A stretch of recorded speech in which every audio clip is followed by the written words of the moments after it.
19 minutes past hour over 7 a.m. right here on Westnile Television. Wherever you're catching the show live from, your most welcome, and this is Kokoliriko Show on Westnile Television. My name is Dennis Oringi. Today is Monday, 27th of March 2023. We are counting down to the end of this particular month of March, and we are breathing towards the month of April. I think we are remaining with apparently 2 to 3 days for us to conclude this particular month. That is something that you need to do.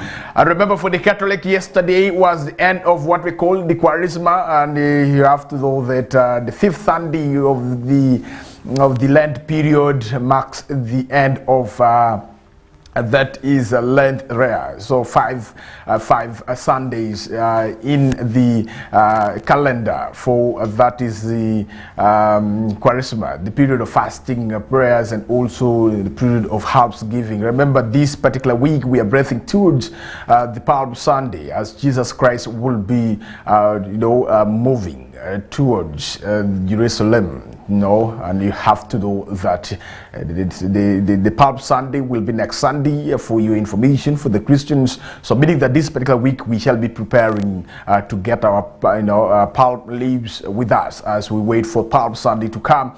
And don't forget, also after Palm Sunday we shall be getting into the Holy Week, and you will be hearing about the Triduum in the Catholic Church.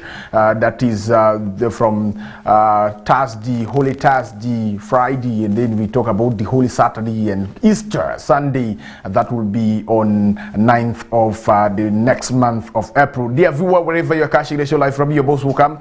My name is Dennis Oringi. We'll be giving you a breath of every information that you need to do this morning, a quick observations, and what we have in our calendar. This morning, you have to know that the team of Uganda National Road Authority will be traversing the whole Western sub-region. They will be starting with the Pakwash, traversing through the road that connects up to Panyamur. After Panyamur, then the road that connects to Parombo, Irusi, Goli, Paida, and after Paida, the Zombo up to Vura. So the whole of Monday, today, a team of Uganda National Road Authority will be checking on the status of the road in Alur sub-region, right from Pakwash up to Zombo, and they will be able to connect up to Arua, up to Vura Custom, where the tarmac starts up to Uraba. So the following day, tomorrow, they will be able to drive through Lia or Dramashaku Road, checking on the status of the road, and then also they will be able to move to Ochoko in there, Rhino Camp Road, and up to that is Obongi. For your information, then they will be able to connect back using that is Yumbe Koboko Road back to Arua. Then on Wednesday they will be able to go to Moyo, Laropi. They will be able to get to that is up to Jumani. They will be driving through that is Omi Atiak Laropi Road up to Gulu. So that is the brief schedule of the program for the team from Uganda National Road Authority, who will be traversing this Westnile, checking on the status of the UNRWA Road together with the district leaders and the members of parliament hailing from this region.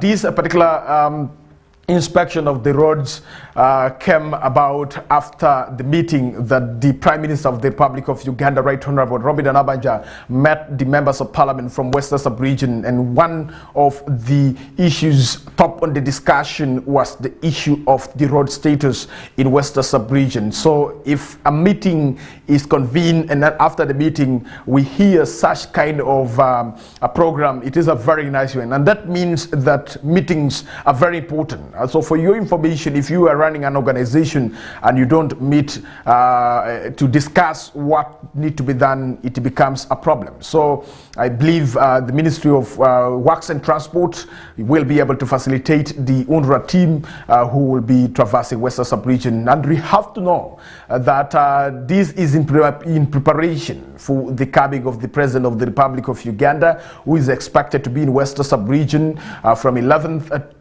to 12th next month, the month of April. I remember President Yoweri Kaguta Museveni was supposed to come to Westnile right from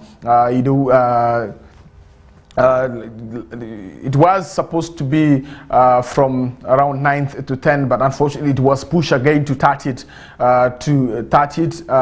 and 29th to 30th, and then later on it was also changed to that it's 11th to 12th next month of April after Easter exactly. So you have to know that this region will be very busy for these 2 weeks that will be ushering us to 11th and 12th.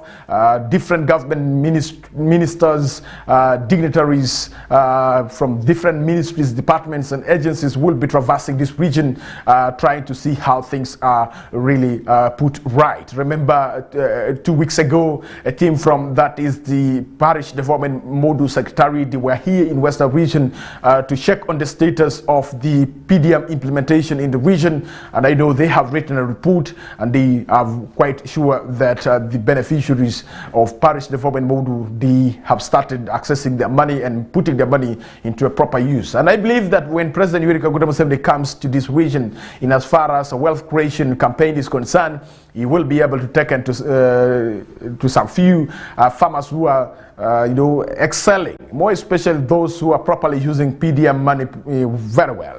I should really say that let it not be a state-managed kind of thing where you get somebody who is doing well and he started doing well even before PDM, and then you take President Yoweri Kaguta Museveni to check on his farm. And I believe that the people who will be selected as one of the model farmers in this region will be those who are properly making good use of the 4-acre model that President Yoweri Kaguta Museveni started preaching way back in 2019 when he traversed the whole country preaching what we call wealth creation. I can remember him vividly telling the people of Westnile here at Arua Hill Playground that is being worked on as a mini stadium when it was still an open ground for Arua City. He says that people should embrace commercial agriculture, and he really challenged those who are living along the belt of River Nile to adopt what we call fish farming, because there's already water and there's already fish somewhere and they can easily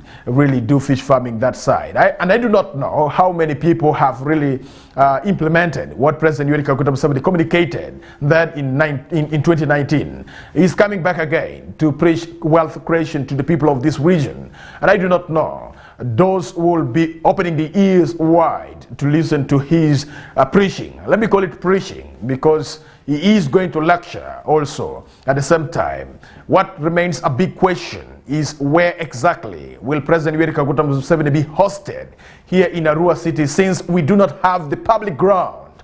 The ceremonial ground have gone and has gone for your information. So the independence ground we don't have here in Arua City. And I do not know where President Yoweri Kaguta Museveni will be hosted. If not, then the education institution that we have in this region that might have got a very nice a graduation square will be able to host President Yoweri Kaguta Museveni. And in most cases, Muni University is preferred for hosting President Yoweri Kaguta Museveni. And then what will happen to the learning at that institution for the day that President Yoweri Kaguta Museveni will be at that learning institution, if at all it has been selected? According to the rumors that we have got, is the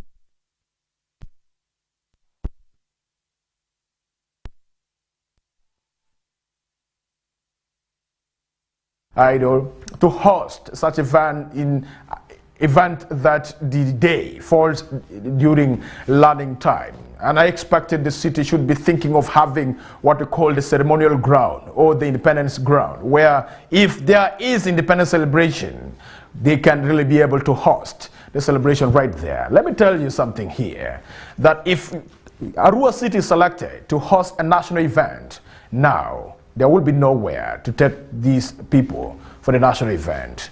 And that is for your information. It's something that you need to know for those who do not know. And that's why it's still very hard to choose where exactly will the President of the Republic of Uganda be able to meet the wananchi from this region called West Nile.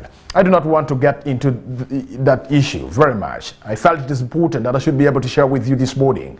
Away from that, dear viewer, you have to know that over the weekend, Uganda Christian University Arua campus that started in 2003 was able to launch the fundraising drive to raise around 12 billion for the construction of retired Archbishop Orombi ICT complex at the university.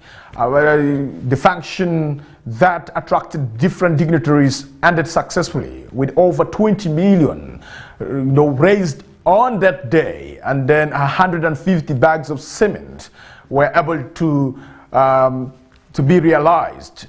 And members of the public, more especially those who love education of our learners, to really contribute towards that.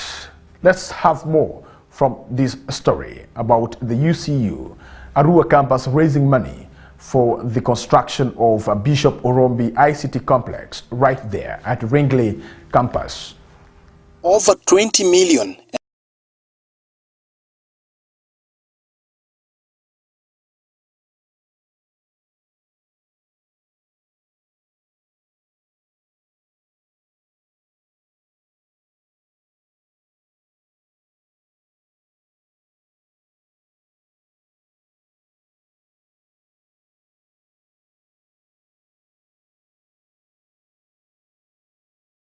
All right, we do apologize. I believe the producer will be able to drop the story right there. So we do apologize for that technical glitch right there. And you have to know that in attendance was the retired Archbishop, that is Dr. Henry Luke Orombi, who was the main celebrant of the day.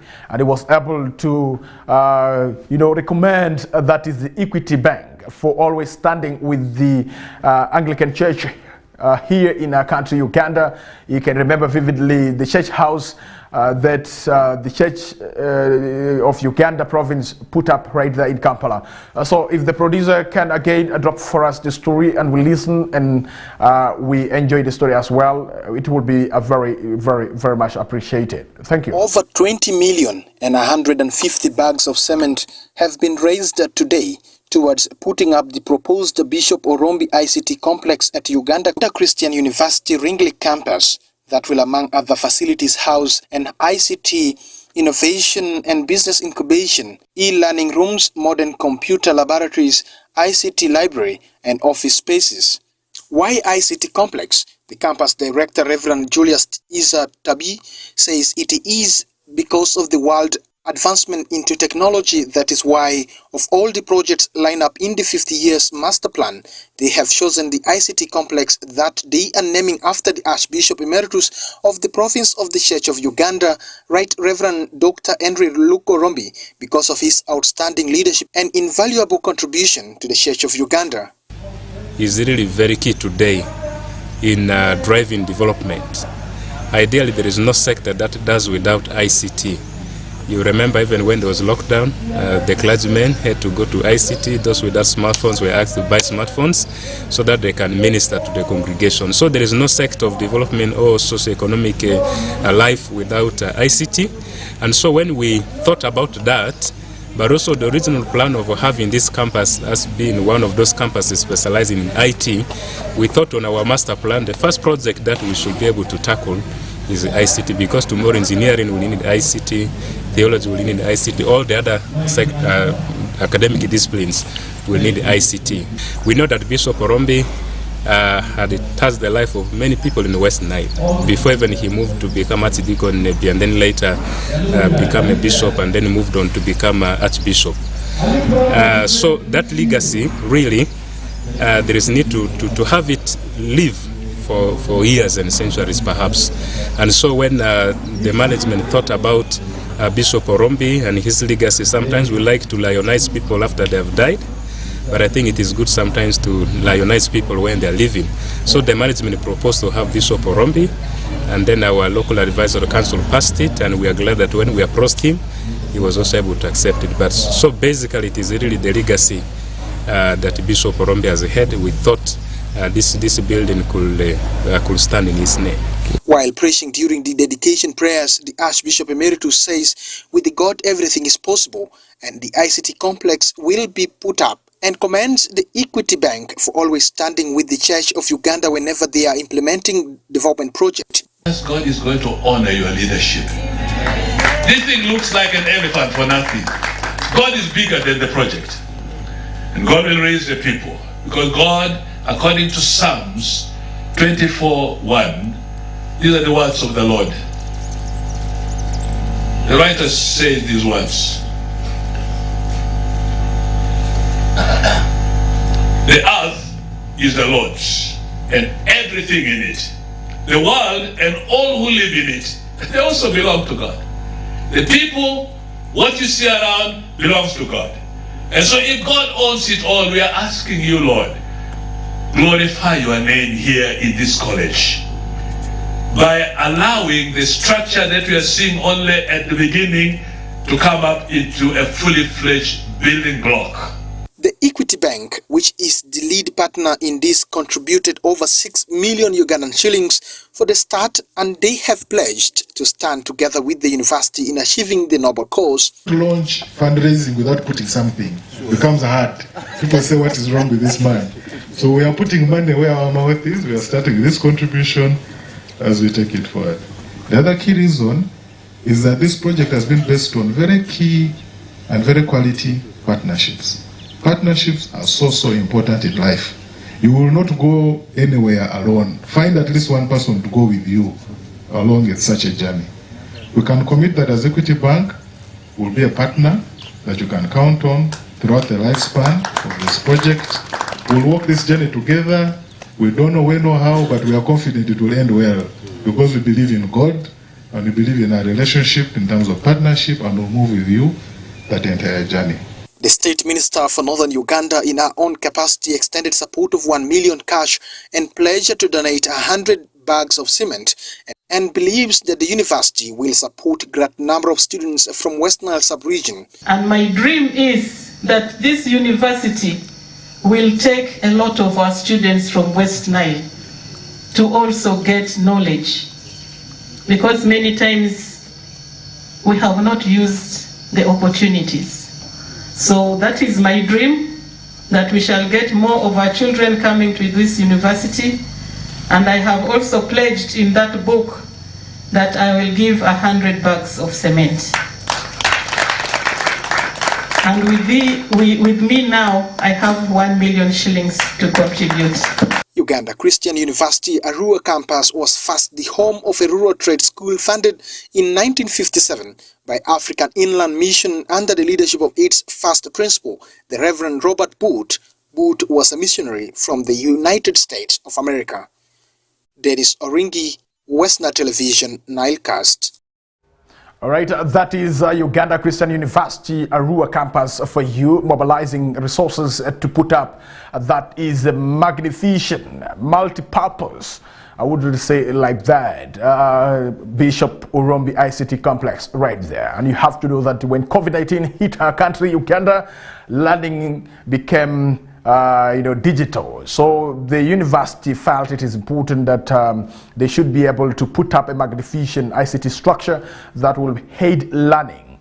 And the university has been recognized for promoting e-learning, more especially during COVID-19, and the university was known for that. And the students who learned during COVID-19, you know what I'm talking about here. When we are talking about Uganda Christian University, learning online was their priority, and so they felt it is important that they should be able to embrace, ICT. And it is one of the projects to be implemented according to the 50 years master plan of the university. And so they have started with the construction of the ICT lab right there. It will be a storage building, a very nice one for your information.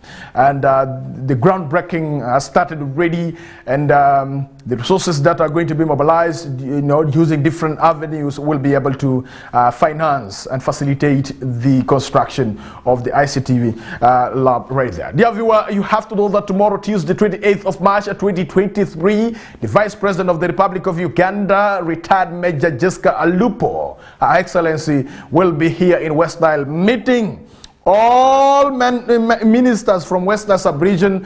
We have around, there are around 5 to 6 ministers from Western Sub-region. We have the State Minister for Northern Uganda Rehabilitation, Honorable Grace Freedom Piushwin. We have the Minister for Land, Housing and Urban Development State, and that is none other than Honorable Obiga Mario Kania. We have the State Minister for Privatization and Investment, Honorable Evelyn Adite. We have the Minister in charge of Veteran Affairs, the State Minister for Defense and Veteran Affairs, that is that other than Honorable Oleru Huda. We have the State Minister for that is Education, in charge of primary education, that is none other than Minister Dr. That is Kadushu Joyce Moriko right there. And also we do have the minister, that is the third Deputy Prime Minister of the Republic of Uganda, who is none other than General Moses Ali right there. So all these ministers are expected to attend this meeting that is tomorrow at Hotel Le Confidential. Not only the ministers, all members of parliament from Western Sub-region, the 41 members of parliament, there are around 39 members of parliament for your information, who hail from this region. They are expected also to attend this particular meeting with the Vice President of the Republic of Uganda. All the LC5 chairpersons of West Nile from Western Sub-region, starting with the Pakwash District, Nebi District, we have Zombo District, and the mayor, that is Nebi Municipality, talking about Arua District, LC5, Arua City Mayor, talking about Terego, LC5 chairperson, Madiokolo, LC5 chairperson, Obongi, LC5 chairperson, Kopoko, LC5 chairperson, Marasha, LC5 chairperson, Yumbe, LC5 chairperson, talking about LC5 chairperson in Moyo and Ajumani. All these LC5 chairpersons and the mayors of the municipalities and the city are supposed to attend this particular meeting. All resident district commissioners are from Western Sub-region are expected to attend this meeting with the Vice President of the Republic of Uganda. All NRIM district chairpersons from West Nile are expected to come and attend this meeting. The Brigadier Commander West Nile Sub-region, all Chief Administrative Officers from Western Sub-region, all District Police Commanders from Western Sub-region, all Regional Internal Security Officers Western Sub-region, all District Internal Security Officers from Western Sub-region. So this is to invite you to for this meeting. This meeting is to prepare for the coming of His Excellency the President of the Republic of Uganda, Yoweri Kaguta Museveni, who is expected to tour Western Sub-region from 11th to 13th April 2023.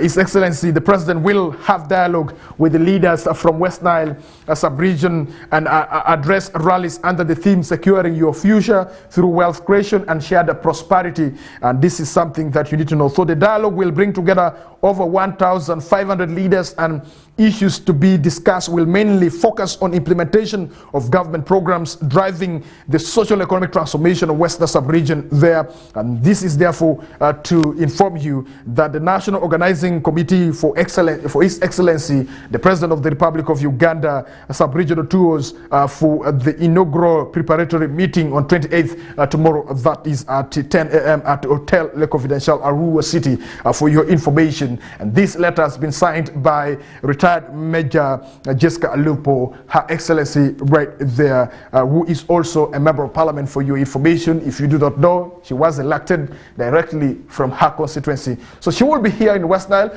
having meeting with the district leaders and right there. So I believe that the media fraternity will be able to also get the brief of every discussion and information that will be shared right there by the organizing committee of the inaugural preparatory meeting and for the coming of the President of the Republic of Uganda. That is something that you need to know that we would love to bring to your attention this morning, so that tomorrow you should not be surprised if you don't get the LC5 chairperson in his office in your district. So you will be able to know that the LC5 chairperson has come to attend a meeting right here in Arua City, and that is something I felt is important. I should be able to bring to your attention. And there are some LC5 chairpersons who are not found of who are found of dodging meetings with big people from the center.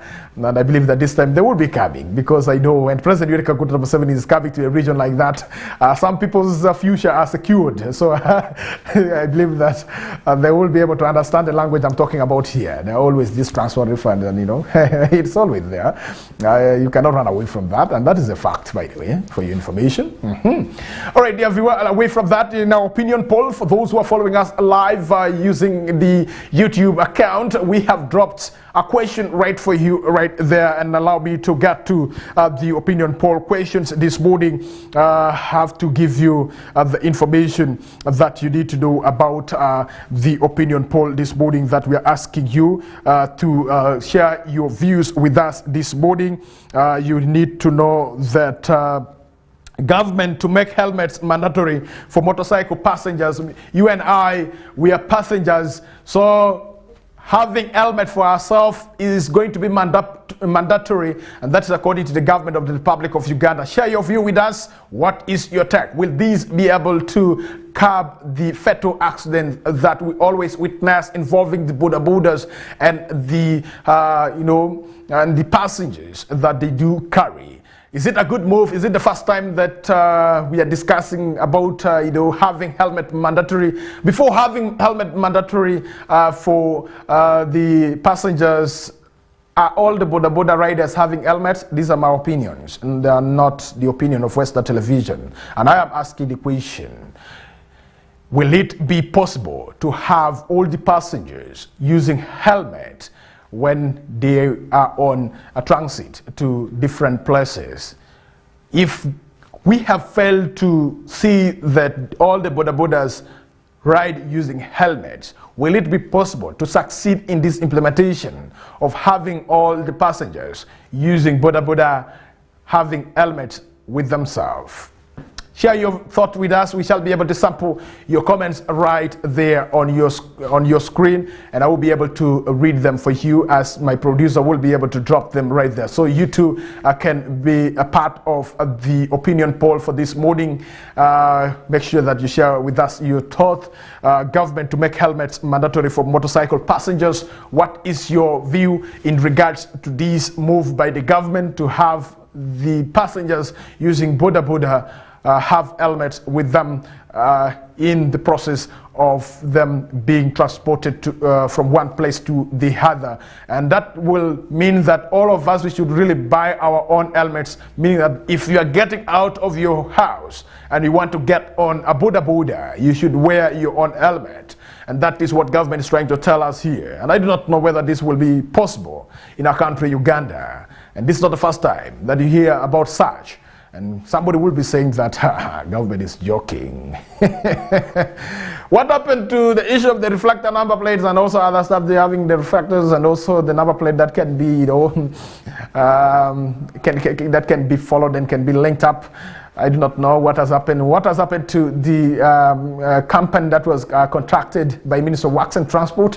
There was a query that was raised by a committee of transport in this country, of members of parliament of the Republic of Uganda. So how far have we gone with that? Can you remember during the 2018 when Ibrahim Biriga was gunned down by unknown people, and even up to now they have not been known. And President Yoweri Kaguta Museveni later on had to address the nation on the state of security, and he was able to come out with around 10 points in as far as security is concerned. And some of the proposals by the President of the Republic of Uganda have not been implemented up to date. I do not know what is the problem. So we always get information and we tend to sit on some of the information instead of implementing what need to be implemented. But for this specific one, that is the issue of having helmets be worn by the passengers. I do not know whether it will be affected. But sometimes, yeah, we always see the traffic police officers and also other police officers joining hands together to see that this is implemented. But we have wise gentlemen and ladies in this country that they always beat security and they tend to be dodging here and there. Even the same me and you, or you and I, we tend to even disregard such information. And this move is to safeguard ourselves, is to protect us from some nasty accidents that sometimes we get involved into, that contributes to loss of life. So if we can really embrace some of these proposals, I think it is not bad for you to buy yourself an helmet. It's around 15,000 to 25. So you get yourself one, meaning that when you're getting out of your house, you just put on, and then you get on the boda, and you tell a boda to ride with you to the place that you are going to. And when you reach there, you just remove your own helmet, and then you go and put it down, do the kind of work that you have gone to do there. And when you want to travel back, get on your helmet, and then you move on, and you will be secured for your information. In case of any nasty accident, my dear brother and sister, you will be safe and you will be protected right there. So share your thought with us this morning on this government to make helmets mandatory for motorcycle passengers. What is your view in regards to that? That we shall be able to sample for you right there. All right, dear viewer, you need to know that today is Monday, and we are expecting something again to happen in Kenya, according to Azimio leader right there, that is none other than Raila Odinga. And you have to know that the protest started last Monday, where the Kenyans went to the streets to protest the high cost of living. And the protest is being led by Azimio leader, who is none other than Raila Odinga. And he did make a pronouncement last week that they will be able to continue with the protest every Monday. And we did see on a Tuesday, following the protest that took place in Kenya, that the officials from the Azimio party, they were able to go to the police to seek for permission so that they are able to hold their protest today, Monday.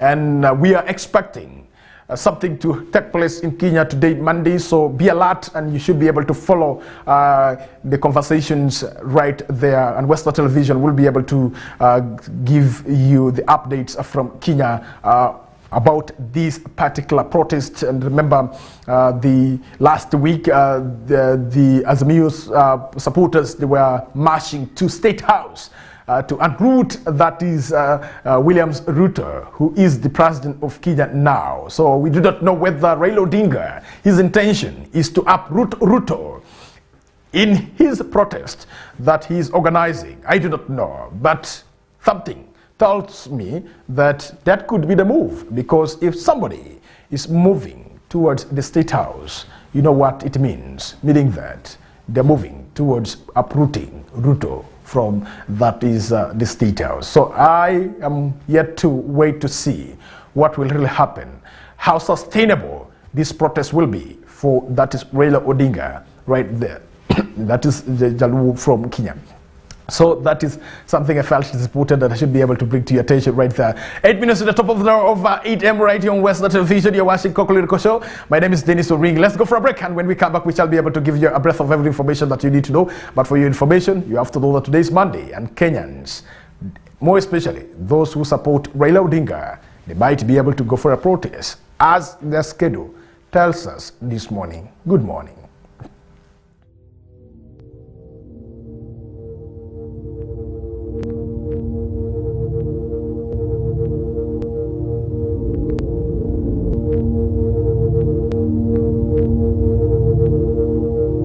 Westnile TV, lighting up the region. Get more for less on StarTimes this Easter season. Cartoon channel for best children entertainment. New global series. Local drama on Makula TV and football all around the world. Simply make weekly or monthly subscription and enjoy upgrade to the next bouquet. For classic or super bouquet customers, subscribe for a month and enjoy 5 days extra. Family time with StarTimes. StarTimes is regulated by UCC. Get more for less on StarTimes this Easter season. Cartoon channel for best children entertainment. New global series. Local drama on Makula TV and football all around the world. Simply make weekly or monthly subscription and enjoy upgrade to the next bouquet. For classic or super bouquet customers, subscribe for a month and enjoy 5 days extra. Family time with Star Times. Star Times is regulated by UCC.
Westnile TV, lighting up the region.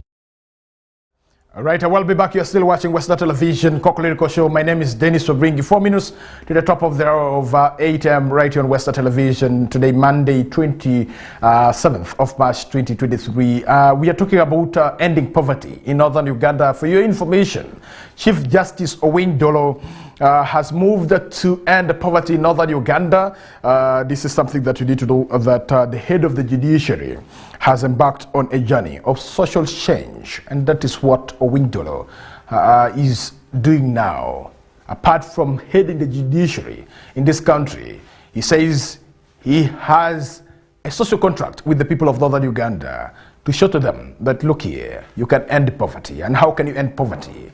And for him, what is he doing to end poverty right there? Being the head of judiciary in this country, the Chief Justice has pledged to eliminate poverty in northern Uganda by promoting the growth of macadamia, a cash crop, on a large scale. For your information, get interested in this particular venture, and if possible, try to reach him, and he will be able to tell you why he has decided to choose that is macadamia as the cash crop that can really bring money to the people in the north.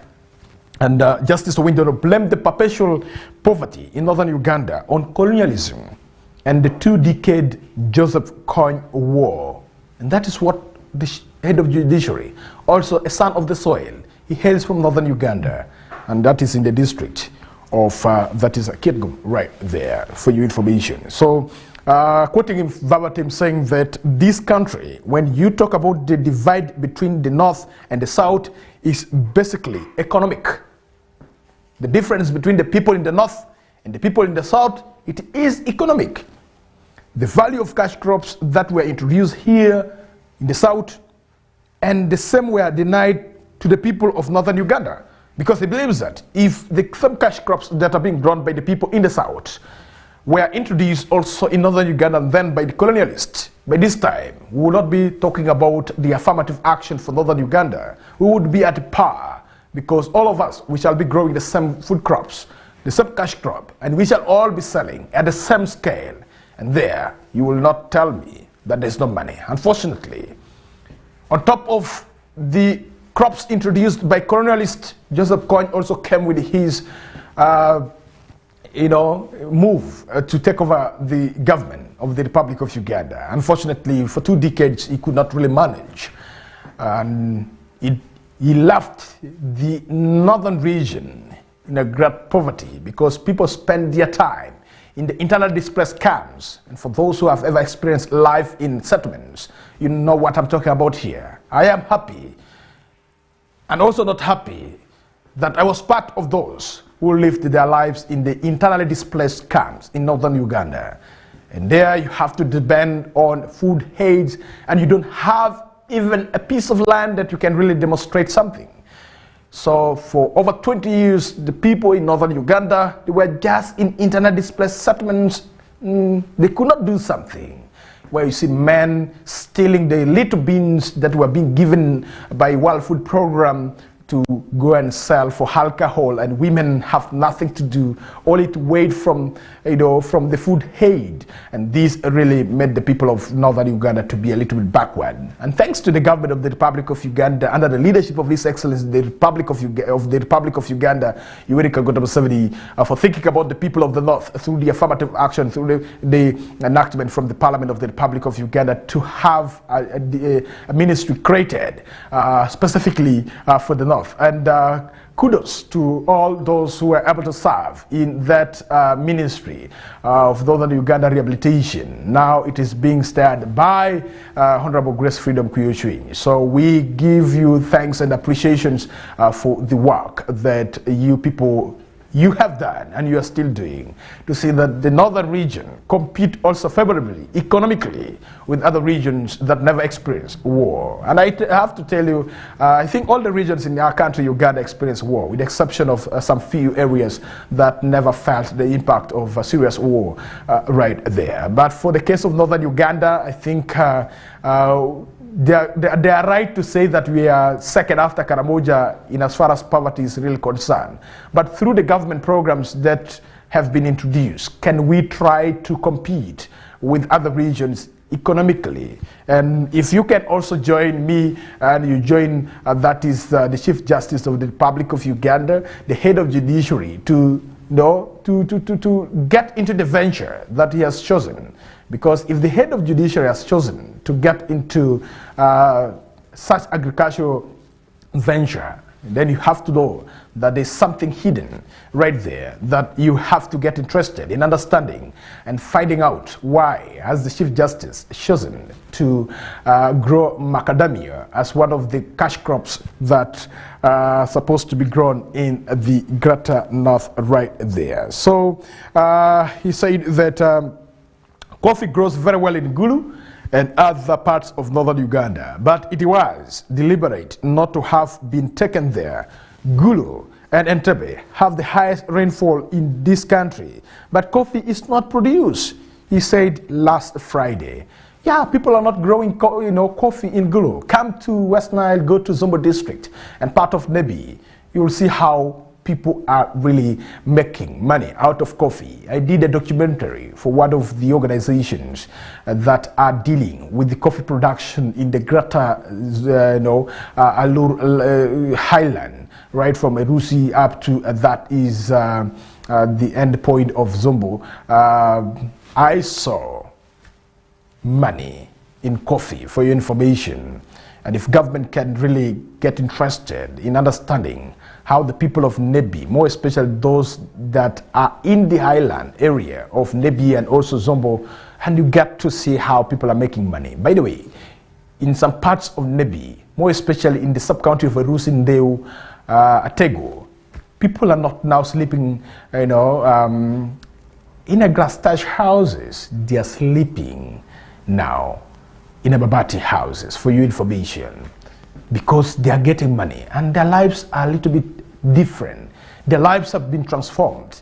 Even the manner in which they behave has changed, because the way people who have money behave is different from the way those who do not have money behave. So that tells you that there's money in coffee, and that's why Uganda region is defeating us and and other regions who have embraced coffee. Go to this Masabaland in the eastern part of this country, and you see how people's lives have really transformed and have changed completely.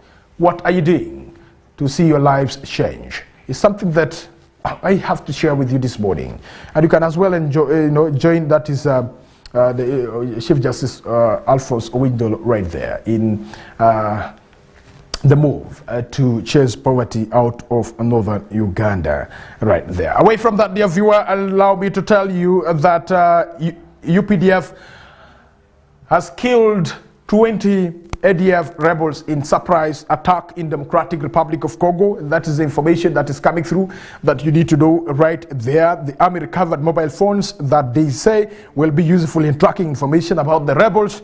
The Uganda People's Defense Forces have killed 20 allied democratic forces rebels after a battle in Eastern Democratic Republic of Congo. The UPDF recovered that is 4 AK-47 guns after the fight, 313 bullets and other assortment of military equipment.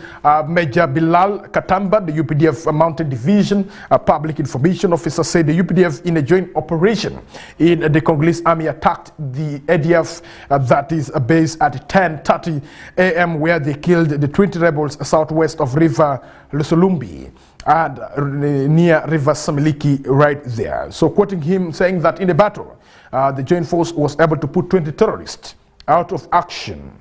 In the fight, the army said one of the UPDF soldiers was killed. Yeah, so if soldiers are fighting with the rebels, you have to know that both sides should really suffer. And one UPDF officer was shot dead, for your information. So in 2021, the UPDF entered Democratic Republic of Congo to hunt for that is ADF rebels after terror attacks in Kampala City and towns in the central region allegedly carried out by the same group left at least 10 people dead and dozens injured right there for you. So that is the information I felt it is important that I should be able to share with you. And you have to know that the commander of the Mountain Division, none other than that is Major General Dick Ulum. He is the one commanding this particular division, the Mountain Division, the Operation Suja, that he is really commanding. So big up to you, the commander of the Mountain Division, who is commanding the Operation Suja right there in Democratic Republic of Congo. This is not the first time that we are getting the news that the UPDF soldiers have really killed the ADF rebels in Democratic Republic of Congo. They will continue to do the same, and we also continue to pray for them, that may the good Lord continue to protect them whenever they are at the battlefront right there in Democratic Republic of Congo. It is a rainy season, the month of March, April, May, MAM, that's according to Uganda Meteorological Authority. They have said that the month of March, April and May, they will be able to, there will be heavy downpours that will be experienced by all regions that we have in this country. So therefore, members of the public have been called upon to be cautious whenever it is raining, and they should always be prepared. But unfortunately, we are talking about matter of death here, where lightning decided to kill 4 family members in Lira just yesterday, and this is something that you need to know. Excuse me. At least 4 family members, that is in Anyami sub-county, that is Lira district, have been confirmed dead after they were struck by lightning during that is the downpour. Now, Thomas Obu, the Anyami LC3 chairperson, said the 4 were killed by lightning which struck the grass-thatched house they were taking shelter in, setting it ablaze at around 6 p.m. on March 25th. And that was on Saturday for you right there. So the deceased have been identified as Jimmy Obong, 32 years old, Jennifer Ashio, 26 years old, Brian Opok, 5 years, and Brian Okum, 14 years, brother of Ashio, Obong had visited his sister-in-law at Akuya, a village in Walela Parish, when the incident occurred, while Opuk was Ashio's son and Okum her brother right there. It's quite unfortunate. So what does this tell us? We have to be very careful, more especially during this time that we continue to receive heavy downpour in this region of the north and also other regions that we have in this country. So we should always be very, very, very cautious whenever it is raining. Sometimes it's not good for us to allow children to play when it is raining, and also sometimes it's not good for us, to be operating mobile phones whenever it is raining, because according to those scholars, they have told us that the radiation that is being caused by the mobile phone and also the network connection, the signal connection, it produces what we call the electrons, and also this really causes lightning. So those who studied physics, you understand what I'm trying to talk about here. And unfortunately, people don't like modern physics, and that's why we find ourselves not understanding the dynamics that are involved when we are talking about lightning and rain at the same time right there. So it's quite unfortunate, and we really urge the members of the public, please let us be cautious and serious whenever it is raining. We have to follow all what they have been we have been told to follow. I know there are some traditional ways of us getting rid of these.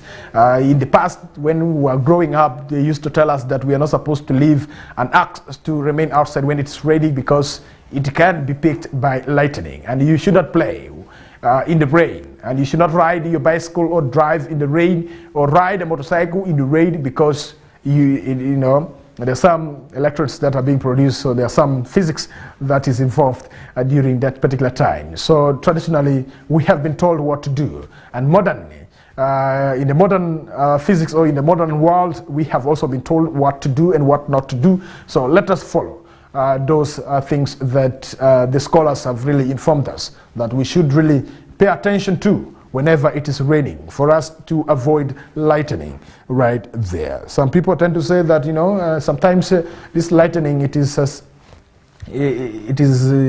luck. Either you're unlucky, or maybe you have problem with somebody, so somebody has sent for you lightning. So these are traditional ways of thinking about lightning, but there's a way that we get to understand this whenever we have gone to school, not to the school. So we have to go to school to understand some of these things. And we expect those who went to school, not to the school, to tell us this, so that we get to, follow what we need to follow rightly right there. So that is something I felt it is important that I should be able to inform you.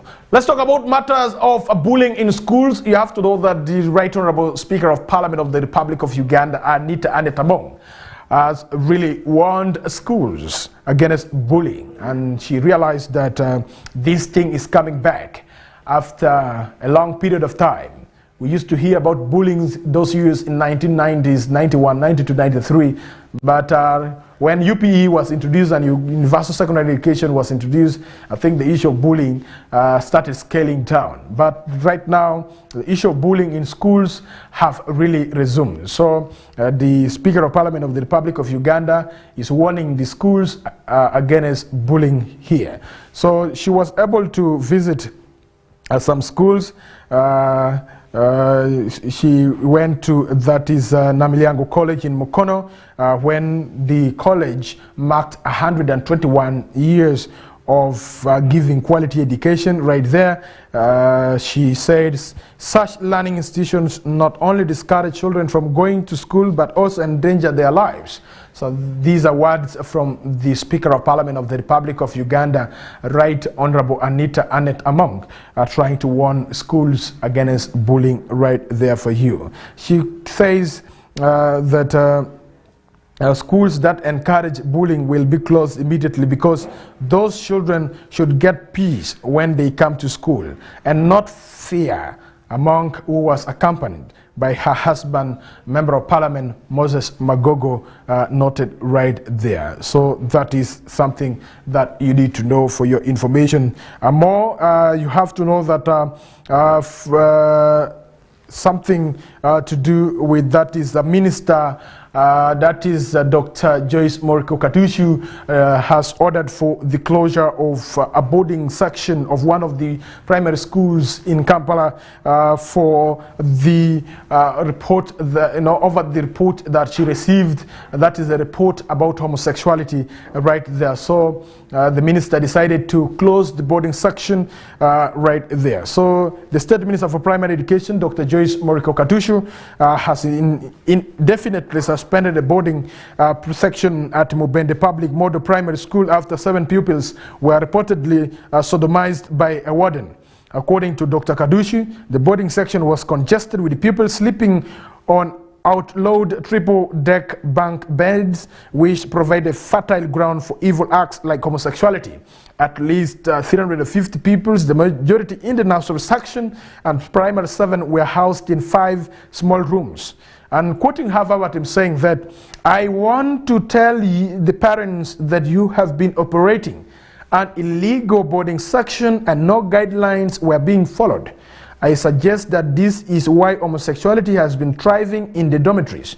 How can you let children sleep in that manner?" The minister angrily questioned as she ordered the school management to close the boarding section on Friday. And this is something that you need to know. I think it is not only about this school that is in Mubende. Come to Westnile, come to rural cities. We have these kind of schools, for your information.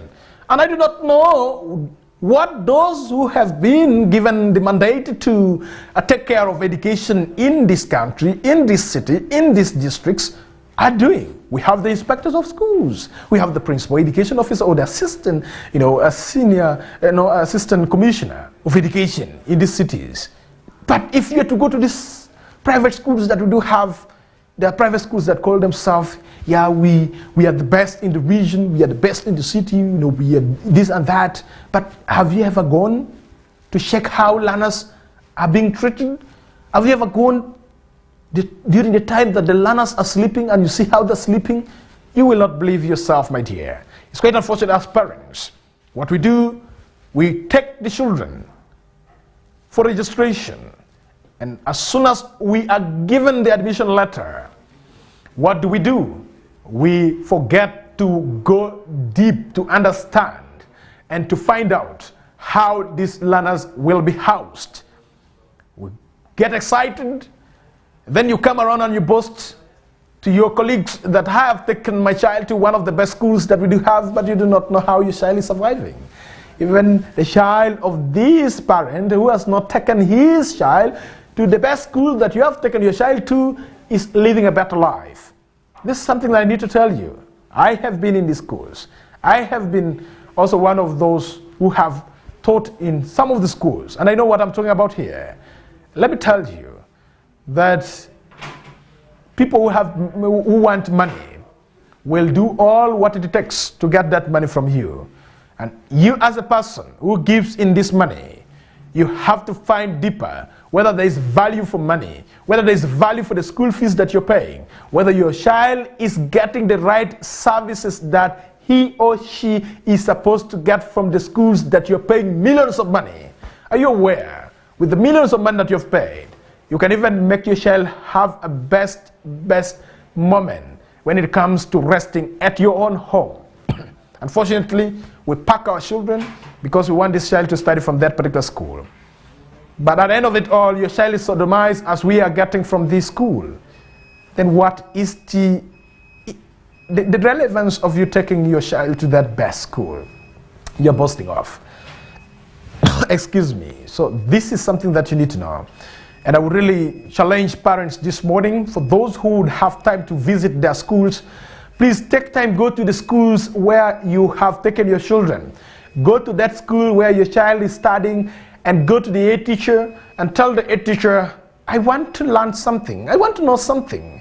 Can you take me where my child is resting so that I know how he sleeps when it's nighttime?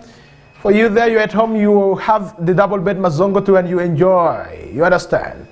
But your child is being squeezed and you do not know. They will not come and tell you, by the way, for your information. They will not tell you.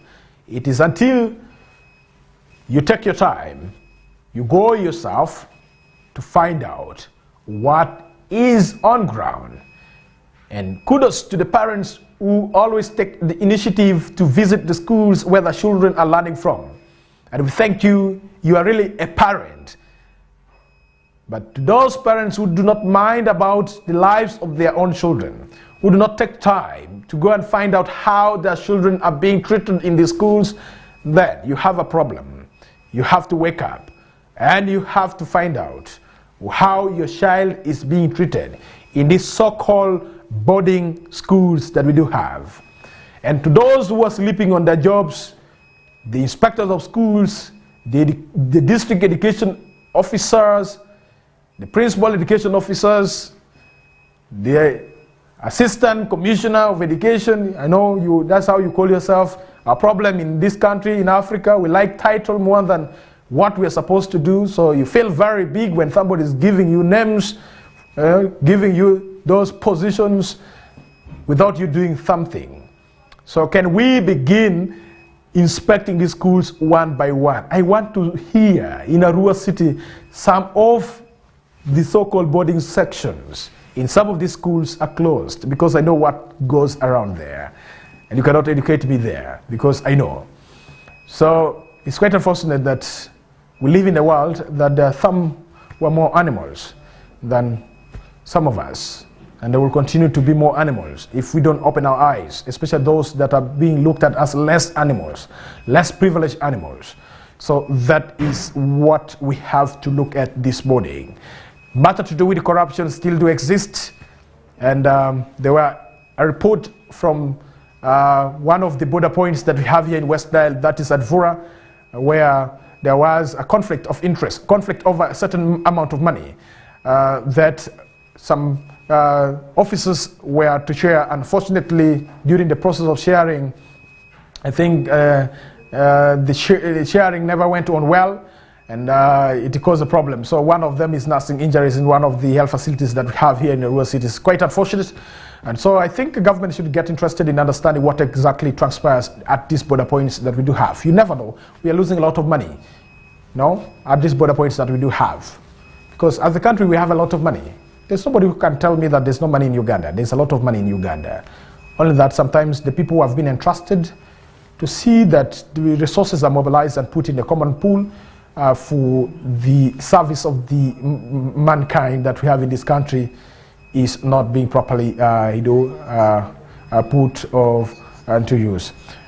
So we are talking about issues to do with corruption, but you have to know that Bank of Uganda is at it again, where around 77 staff have been sued by Bank of Uganda. Why?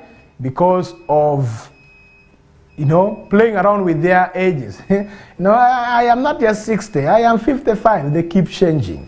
So that is the news that is coming through. It is good that they are hunting for their own. Those that have been working for them, who do not want to retire, but they get older and older each and every time. So Bank of Uganda has decided to sue them because they have been playing around with their age right there. So 77 staff of Bank of Uganda have been sued for amending age. This is something that you need to know.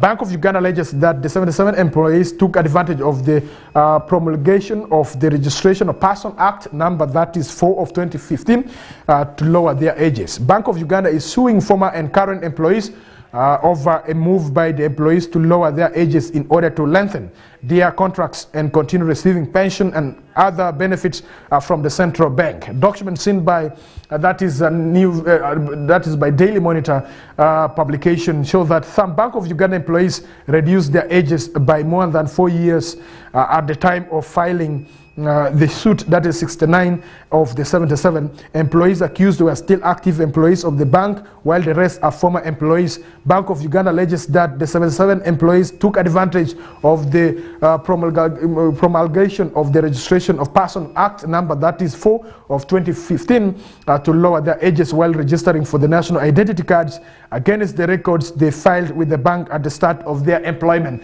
Remember, the registration of persons for national identity card took place in 2014 I mean. So meaning that those who went and reduced their age for the national ID, they forgot about what they filed during the time that they were getting the employment with the Bank of Uganda. So the papers are not corresponding, their ages are not corresponding. So that is what is happening at Bank of Uganda. And this is one of the modes of corruption that we have in this country. This is one of the avenues through which government of the Republic of Uganda is losing a lot of money. So what should we do and what should be done? I think Bank of Uganda has taken the right step to see that those officers who do not want to get old and those who do not want to leave offices should really face it. And I believe they will face, because this is not the first time that we are hearing that some people are being sued A, B, C, D, but at the end of the day you see this person enjoying life. And the chicken thief from Rhino Camp, from Ewanga, is the one right there servicing the government, the prison. So we have to tell you this, that it's quite unfortunate that those who cause financial loss to the country are being treated fairly compared to the chicken thieves who are being arrested in some of the rural areas that we do have. Go to the government prisons that we have in this country. The people that you're going to get there are chicken thieves, are the people who have stolen goods of 10,000. Because they don't have money and they don't know the law of this country, they end up being taken to the prison. So that is the thing. So if 77 staff of Bank of Uganda, the central bank, trying to behave in that manner, causing financial loss to the country and blocking those who are fit to work in those offices, you know what it means. It means that the government continues to lose a lot of money. And this should not only be with the Bank of Uganda. I want to hear this in other government ministries, departments and agencies that we have in this country, in as far as fighting corruption is concerned and getting rid with those who are found of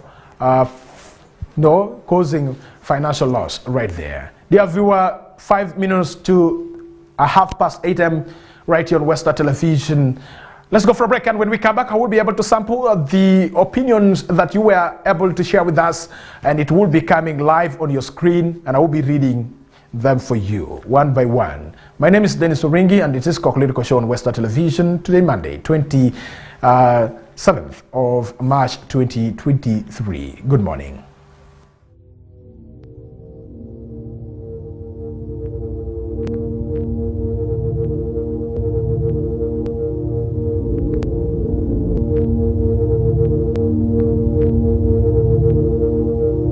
Westnile TV, lighting up the region. Get more for less on StarTimes this Easter season. Cartoon channel for best children entertainment. New global series. Local drama on Makula TV and football all around the world. Simply make weekly or monthly subscription and enjoy upgrade to the next bouquet. For classic or super bouquet customers, subscribe for a month and enjoy 5 days extra. Family time with StarTimes. StarTimes is regulated by UCC.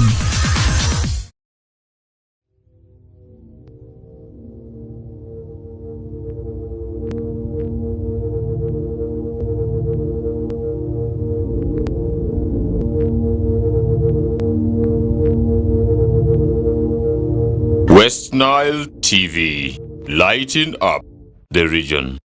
All right, we'll be back. You're still watching Westnile Television, 3 minutes to 8:30 a.m. right here on Westnile Television.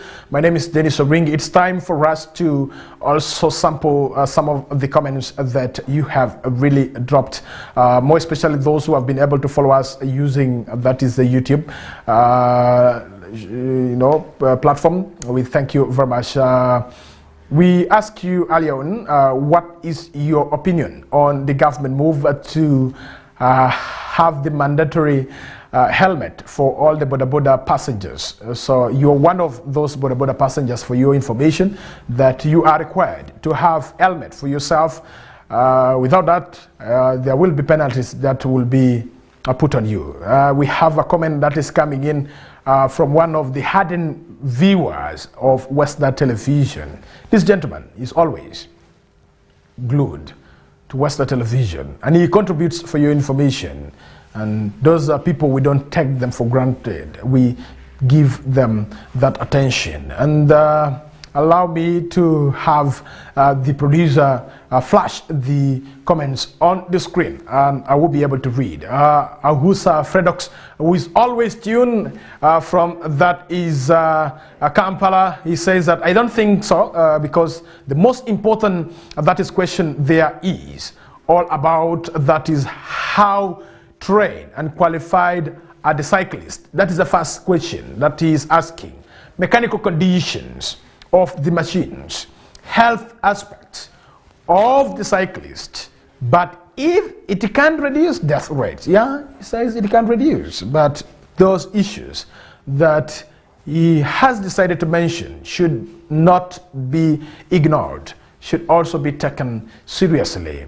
And I have to tell you, yeah, he is right, because I can put on helmet, but if the person riding is not well qualified and he has not been trained properly, even if I put on helmet, I will still die. We have Abu Tele Aziz who says, I personally think it is a good idea when properly implemented. Though my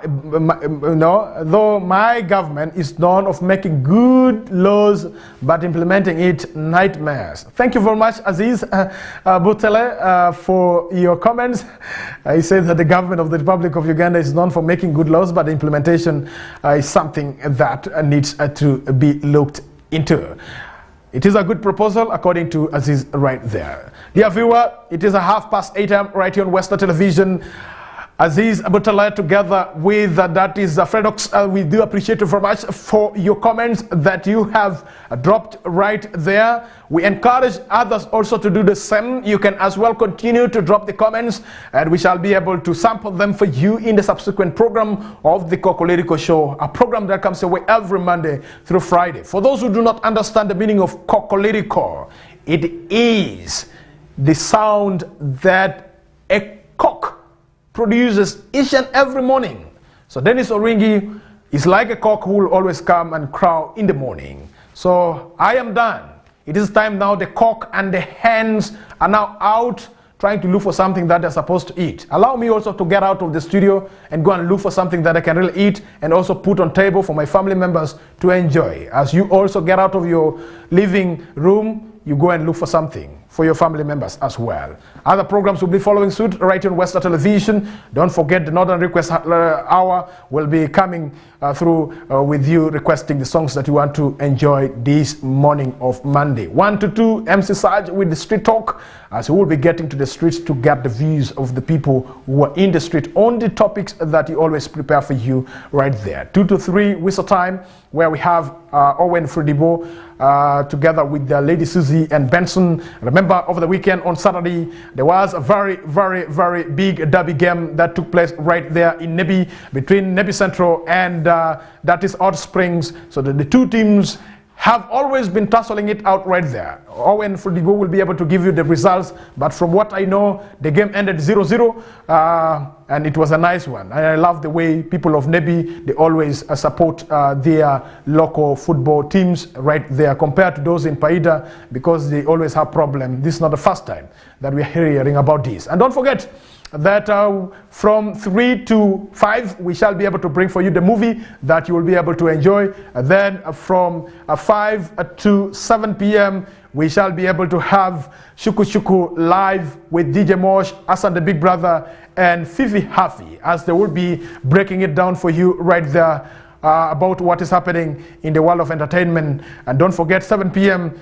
Christine Okumuringa will be live with that is the English News Bulletin, the Nilecast, where she will be able to drop for you the stories that our newsroom will be working on in the due course of the day. 8 p.m. to 9, MC Apinaka Vako 99 comes through. He takes you down to your bed to rest, as we'll be making you laugh a bit for the evening. And then from 3 up to from 9 up to 5 a.m. in the morning, you will be able to enjoy the music that you want to enjoy from that time. And this specifically we dedicate for those who always work in the night, who are busy. The security guards, guarding different places, more especially those places that have got start time, and they are always tuned to Westnile Television channel 477. And those who are always on their phone following Westnile Television using the start time app that they have they have downloaded. And for those who want to get to our YouTube page, please just get to your screen, go to that QR code, just go to your Google, and you will get a Google camera, tap on it, it will take you straight right there. Go to your screen and you will be able to scan the QR code and it will take you straight to the YouTube account of Westnile Television. What you have to do before viewing other programs that have been broadcast for you live, first subscribe. After that, you're good to go. And each and every time you'll be getting updates that will be dropping on your smartphone screen, and you'll be able to enjoy it. Thank you very much, dear viewer. I am out of the studio. Catch me again tomorrow. Same program, same time, same presenter. Dennis Oringi. I am out. God bless you.